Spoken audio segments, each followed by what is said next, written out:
exploring the essence of cross-border capital flows, we see that in the world of global finance, capital flows are more than just movements of money. They represent the lifeblood of economic growth, connecting nations, creating opportunities, and shaping the future of global markets. Before we start, let me introduce myself. I am Patrick Gentimones, and let's begin with our presentation. These are our learning objectives, which we'll be explaining one by one.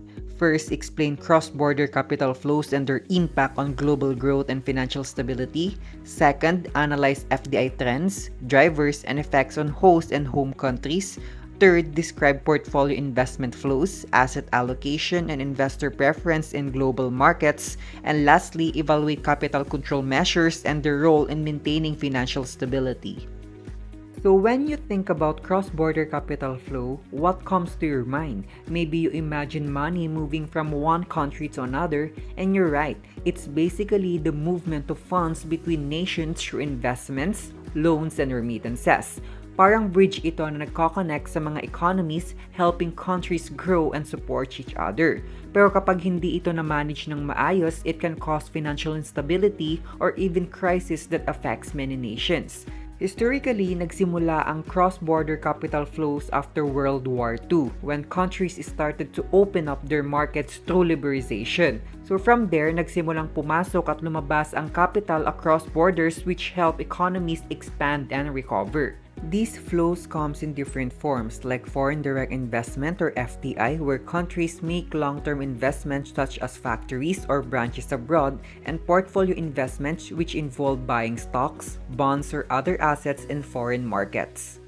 Apart from that, andyan rin ang bank lending at remittances mula sa mga overseas workers.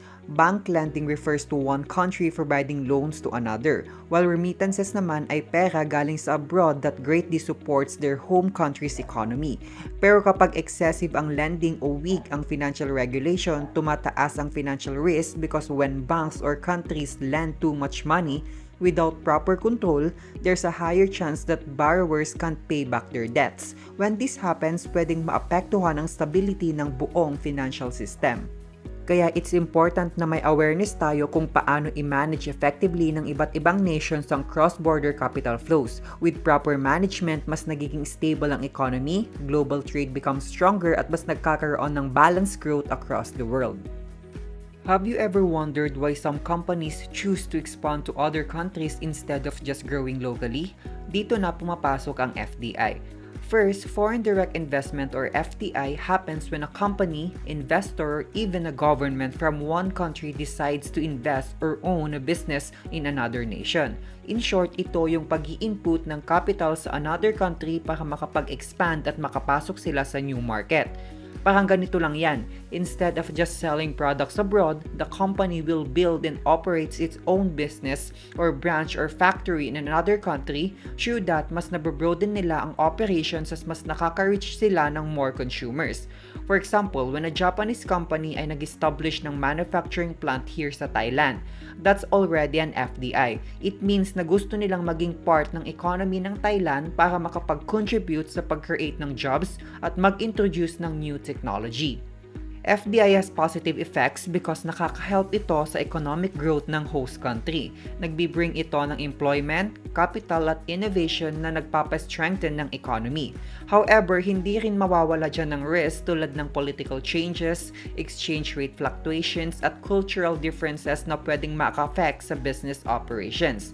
That's why it's important for every country to have knowledge sa pag-manage ng investments like this because foreign direct investments is not just about money moving in out of borders. It represents partnerships and connections that promote growth, innovation, and stronger ties in the global economy. Have you ever thought about why foreign direct investment is such a big deal in the global economy? It's because FDI isn't just about money crossing borders, it connects countries, creates opportunities, and drives innovation. It helps economies grow together by building bridges between nations, allowing them to share knowledge, technology, and progress. First, FDI encourages technology transfer. So this means kapag may foreign company na nag-invest sa isang country, usually nagdadala sila ng modern equipment, systems, or techniques na hindi pa nag-i-exist sa isang country. So this helps local industries improve their production and adapt new technology. For example, kapag isang American tech company nag-open sila ng branch here sa Indonesia, they share advanced technology na nakakatulong sa local workers and businesses. Second, it promotes competition. Dahil nga may mga pumapasok ng mga foreign companies na pipilitan or nafu-force ang mga local firms na mag-improve either by upgrading their products, lowering their prices, or finding more creative ways to serve their customers. So sa ganitong way, mas nagiging efficient, productive, at innovative ang mga local businesses. Third, FDI develops human capital. Ibig sabihin, yung mga employees sa host country ay nakaka-gain sila ng new skills and knowledge dahil sa training from foreign companies. Over time, this strengthens the country's overall workforce. So even if the foreign company leaves the country, the skills acquired by workers will remain and continue to be applied in their respective roles. Lastly, FDI increases government revenue. So kapag ang foreign companies ay nag-earn ng profit, they pay taxes to the host country. So these taxes are often used to support public services like education, healthcare, and infrastructure. So habang nag-gain ng profit ang mga foreign investors, nagkakaroon din ng benefit ang government and the people. That's why FDI is truly important, from encouraging technology transfer, promoting competition, developing human capital, to increasing government revenue. We can see how FDI doesn't just move money across borders, it creates opportunities, improves skills, and supports national development. In short, it's not just an investment of money, but also an investment in people, technology, and the future. In today's global economy, investments don't just stay within borders, they move where opportunities grow. FDI trends shows us where money is moving around the world and how countries and industries compete to attract foreign investments. So they give a clear picture of which economies are growing, which sectors are booming, and how investors respond to opportunities and risks. In recent years, global FDI has experienced some ups and downs. According to the World Bank 2025, total FDI flows fell by 7% in 2023, reaching around 1.36 trillion US dollars. So bakit nga ba bumaba? It's because of higher interest rates, global uncertainty, and trade restrictions. And because all of this, investors need to be more cautious about where and how they invest. But despite these challenges, developed countries like the United States, Germany, and Japan continue to attract large amounts of FDI because they offer stable economies and well-established markets. Meanwhile, developing nations in Asia and Africa are slowly gaining more attention from investors due to their rapidly growing markets, emerging industries, and potential for long-term returns. When it comes to industries, manufacturing, energy, and technology get the most FDI kasi dito nakikita ng mga investors ang strong growth potential in these countries. So these trends really tell us something that investors are constantly adjusting, following opportunities, but also carefully weighing the risks. It's like a global game of strategy. Wherever there's growth and potential, investments flow, but they must always stay alert to changes in the economy. After discussing foreign direct investment and its trends, may I now call Ms. Salazar to continue the report? Thank you, Mr. Mones. So, I'm Trisha May V. Salazar and I'll be discussing the topic FDI drivers and the implications of FDI. So, hindi basta-basta nag-i-invest ang mga foreign companies in another country. They consider several factors bago sila mag-decide kung saan sila mag-i-invest. And these are called FDI drivers. So first na kinukonsider nila is economic factors. Kapag mababa ang labor cost, may affordable resources at large market ang isang bansa, mas naa-attract ang foreign investors dahil mas mataas ang chance na kumita sila ng mas malaking profit. Second, government policies. Kung stable ang government, nagbibigay ng tax incentives and may investment-friendly laws, mas confident ang foreign investors na mag-invest sa bansa. Pero kung mataas ang corruption, syempre matatakot silang mag-invest kasi baka malugi lang sila. Third, infrastructure and technology. Importante na may maayos na kalsada, kuryente at internet dahil ito ang nagpapadali sa business operations. Kung walang stable power supply, syempre mahihirapan ang foreign companies mag-operate. Next, natural resources. Kung ang isang bansa ay mayaman sa oil, minerals, or agricultural products, mas naa-attract ang mga foreign industries na nangangailangan ng mga resources na iyon na mag-invest. And last, global expansion goals. Maraming companies ang nag-i-invest abroad hindi lang para kumita, but also to reach more customers, expand their brand, and reduce risk. Now, let's move to the implications of FDI sa host and home country. First, let's talk about the implications on the host country, yung tumatanggap ng investment. First benefit, FDI creates jobs, introduces new technologies, and increases economic growth. So kapag nag-invest ang foreign companies sa isang country, magpapatayo sila ng businesses na kailangan ng mga new workers, meaning more job opportunities sa local people. They also bring modern equipment and technologies sa bansa. Because of this, the economy grows. Mas lumalakas ang kita ng bansa at ng mga tao. Second, FDI encourages competition. Pag may foreign companies, mas napupush ang mga local businesses na i-improve ang products and services nila. This competition benefits consumers kasi they get better quality and more choices. Third, FDI contributes to tax revenues. Foreign companies pay taxes sa host government. And itong taxes na ito ay ginagamit ng government para pondohan ang mga projects tulad ng kalsada, schools, and hospitals. Pero may negative effects or challenges din ang FDI sa host country. First, FDI sends profits back to the investor's country. FDI gives income to the host country pero karamihan ng profit bumabalik pa rin sa home country, sa bansa ng investor. Second, local businesses may find it hard to compete with large international firms. These foreign companies have more money, better technology, and stronger brands. Kaya nahihirapan ang mga small local businesses na makipagsabayan. Now, let's talk about the implications on the home country, yung pinanggalingan ng investor. First benefit, FDI offers opportunities for international expansion and higher profits. For example, yung American company nagbukas ng branch sa Philippines. So kumikita sila parehas sa US at sa market ng Pilipinas. Kaya mas lumalawak ang business at tumataas ang profit nila. Second, FDI helps companies reach more markets and become globally competitive. By investing in other countries, companies can sell their products sa mas maraming tao worldwide. Sa tulong ng FDI, nagiging stronger at mas kilala ang mga companies sa global market. Third, FDI allows access to new knowledge and technologies from overseas operations. By operating abroad, companies gain new ideas, techniques, and technologies na pwede nilang mai-apply sa kanilang home country para mas maging innovative and productive ang business nila.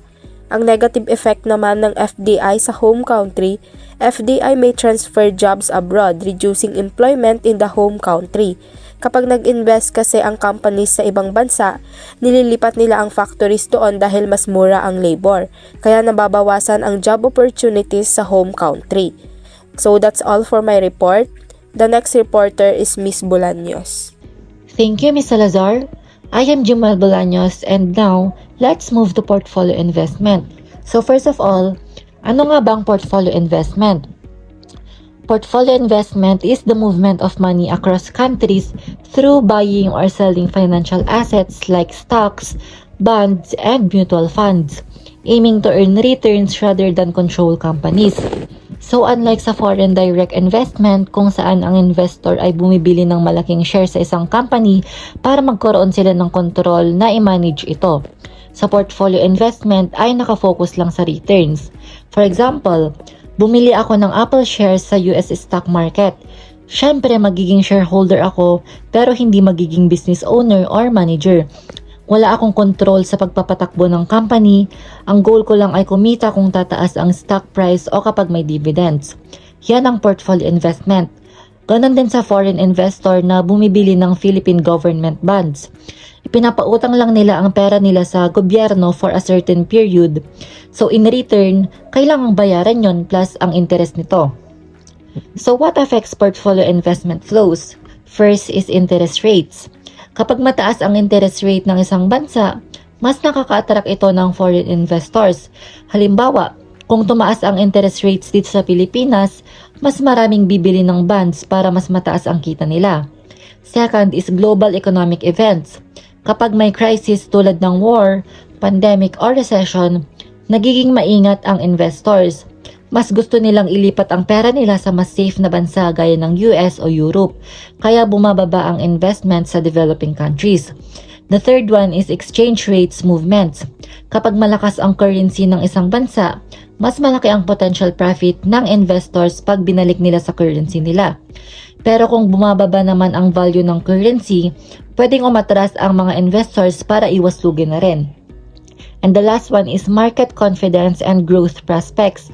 Kapag stable ang government, malinaw ang policies at malakas ang economy, mas confident ang investors. Dahil dito, mas marami ang pumapasok na portfolio investment sa bansa. Now, let's move to effects of portfolio investment flows. So, the positive effects is foreign exchange reserves.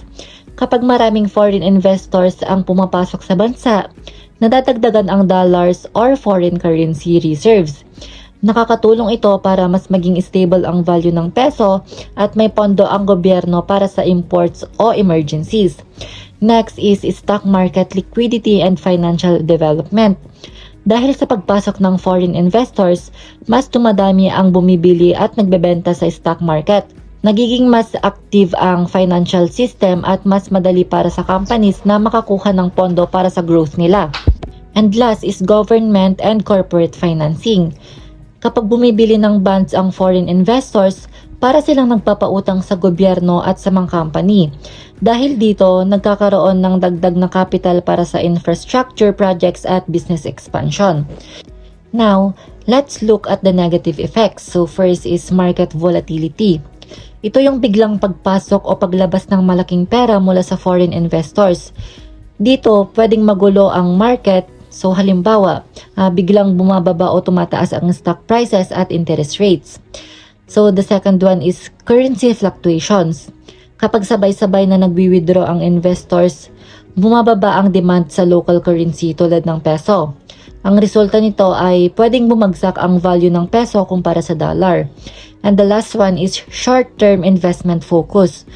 Karamihan sa portfolio investors ay mabilis magbago ng isip depende sa market news.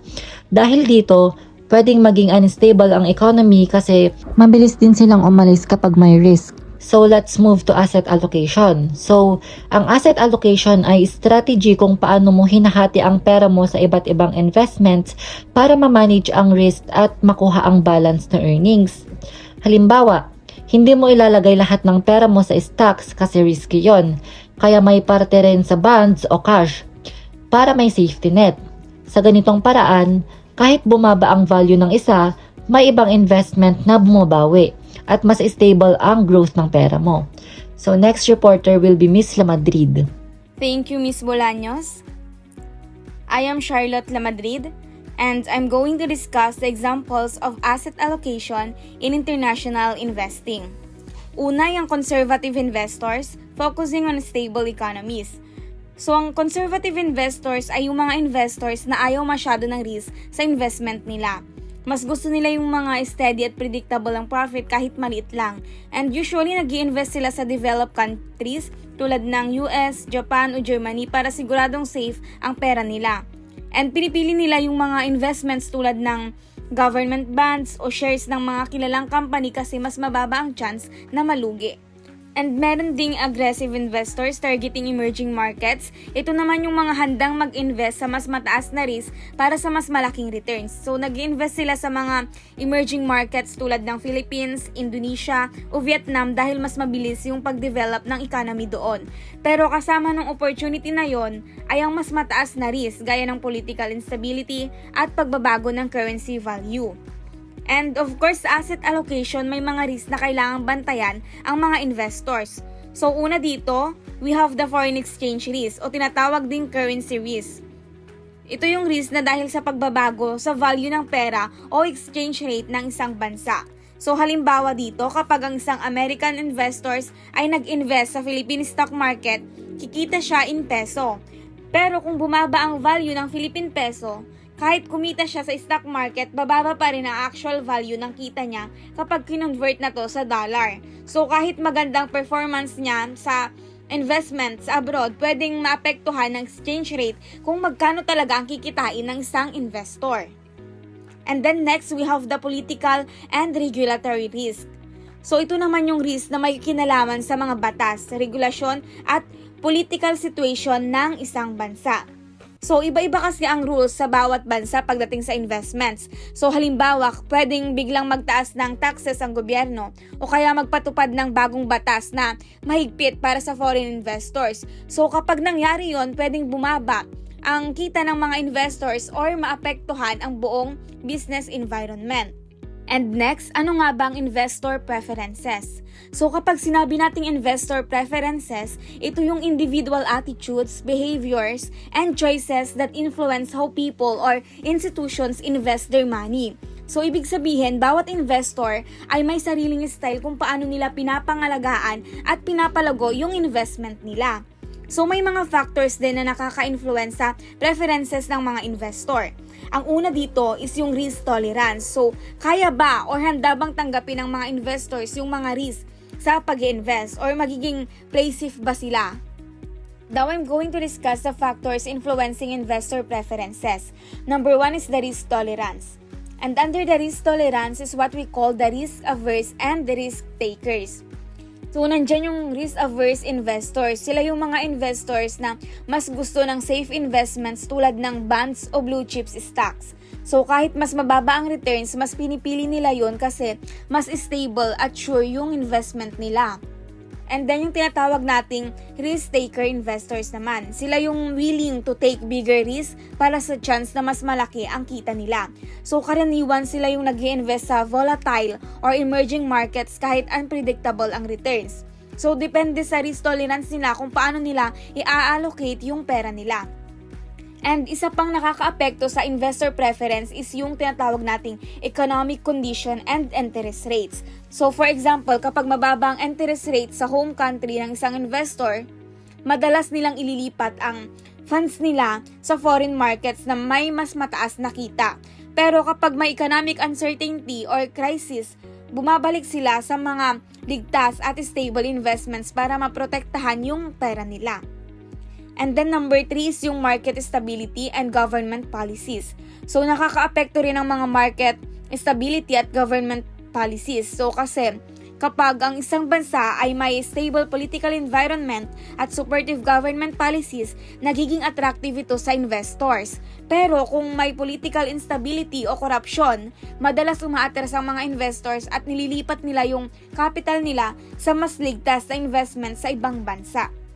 So kaya makikita natin na malaking bagay talaga ang tiwala at transparency para maakit ang foreign investment.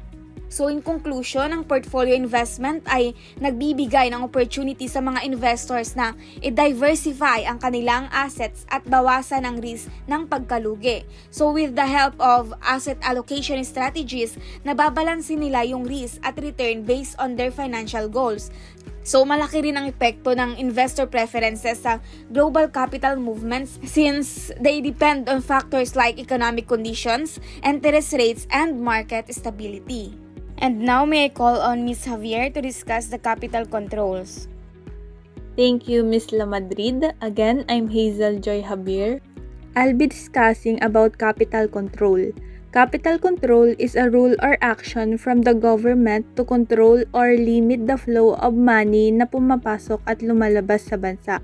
Usually, they do this through taxes, tariff, or restriction. It affects assets like equities, bonds, and foreign exchange. The main goal of capital control is to keep the economy stable and avoid major financial problems that can affect a country's financial system. There are two types of capital controls, inflow controls and outflow controls. When we say inflow controls, are rules na naglilimit kung gaano karaming foreign money or investment ang pwedeng pumasok sa country. The goal is to prevent sudden financial instability. And kapag outflow controls naman, are rules na nagre-restrict sa mga tao or businesses from sending too much money abroad. Their purpose is to protect foreign reserve and to prevent capital flight. Now, here's some example of capital control measure. First, taxes on foreign investment. The government can collect taxes from profit earned by the foreign investor. Let's say kapag may foreign company na nag-invest sa bansa, the government makes sure na may share or benefit din ang country from that investment through taxes. Second, limit on money transfer abroad. Sometimes, the government sets a limit kung gaano karaming pera ang pwedeng isend ng mga tao or companies abroad. Ginagawa to para hindi maubusan ng foreign currency sa bansa and to control yung pera na lumalabas. Third, restriction on currency exchange. Ibig sabihin nito ay may rules or limit sa pagpapalit ng pera from one currency to another. So, ginagawa ito ng government to keep the value of money stable and to avoid yung paglabas ng malaking pera papunta sa ibang bansa. Fourth, licensing and approval for foreign investors. Foreign investors are sometimes required na makakuha ng approval or licenses from the government before sila makapag-invest. This makes sure na their business activity follow our rules and also support the country economic goals. Last, time restriction. This means may minimum holding period yung investment bago pwedeng i-withdraw. Parang lock-in period lang, hindi pwedeng kunin agad. This help prevent sudden withdrawal na pwedeng maka-affect sa economy. Next, I'll share some real-world example of capital control from India and Greece. India in 2013, back then, India currency was getting really weak. The Reserve Bank of India or the RBI decided to put some capital controls. People could only invest in foreign assets at 1/4 of the original limit. Before, people could invest or send up to $200,000 abroad, pero ibinaba nila ito to $75,000. And kung gusto mo pang mag-send ng mas malaking amount, kailangan mo ng special permission from the central bank. At the same time, RBI made US dollar deposit easier for banks so that banks could get more deposit. So, nung naging stable na ulit yung currency, inalis din nila unti-unti yung control. The second example is from Greece. So, nangyari ito noong 2015. That time, natapos na yung bailout extension nila at ayaw na ng European Central Bank na ituloy pa yung support sa Greek banks. So, dahil doon, nagkaroon ng panic at nagka-problema sa liquidity. So, the government decided to close down all the commercial banks sa Greece for around 20 days. Hindi rin pwedeng mag-transfer ng pera from Greek banks papuntang foreign banks. And may limit din sa cash withdrawals. 60 euros lang per day ang pwedeng i-withdraw. If hindi nila ginawa yung mga control na yun, baka totally bumagsak na yung banking system nila. And for the next presenter, we have Miss Narciso. Thank you, Ms. Javier. Again, I am Trinity June Narciso. Effectiveness of capital controls. When properly implemented, capital controls can be very effective. First, they protect the economy by stopping sudden capital flight or big outflows during financial crisis. This means that country won't lose too much money all at once. Second, they maintain exchange rate stability. By managing the inflow and outflow of money, the government can stabilize the national currency and avoid extreme fluctuation in exchange rates. And third, capital controls encourage long-term investment. When the financial environment feels more stable and predictable, investors are more confident to invest for the long term, helping the economy grow steadily. Limitation of capital controls. First, they discourage foreign investment, since investors may see these policies as a restrictive or sign of instability. Second, they may lead to slower economic growth, because reducing the amount of foreign capital entering the country can limit expansion and integration with the global economy. Lastly, they might create informal markets where people use illegal or unregulated ways to move money across borders, which undermines the purpose of the controls. Implication for international capital flows and financial stability. There are both positive and negative effects. On the positive side, capital controls can protect the economy from capital flight, maintain economic stability, and reduce risky short-term inflows, encouraging longer-term and more sustainable investments. However, the negative side is that these measures can scare away foreign investors who prefer fewer restrictions, and they may limit international trade and investment if the regulations are too strict. In conclusion, cross-border capital flows highlight how money can drive growth and connect economies worldwide. Foreign direct investment fuels development, create jobs, and bring new technologies.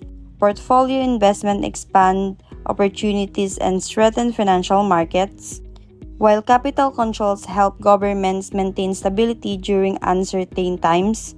Understanding these flows allows us to see how strategic movement of capital not only supports economic growth but also fosters stability and shared progress across nations.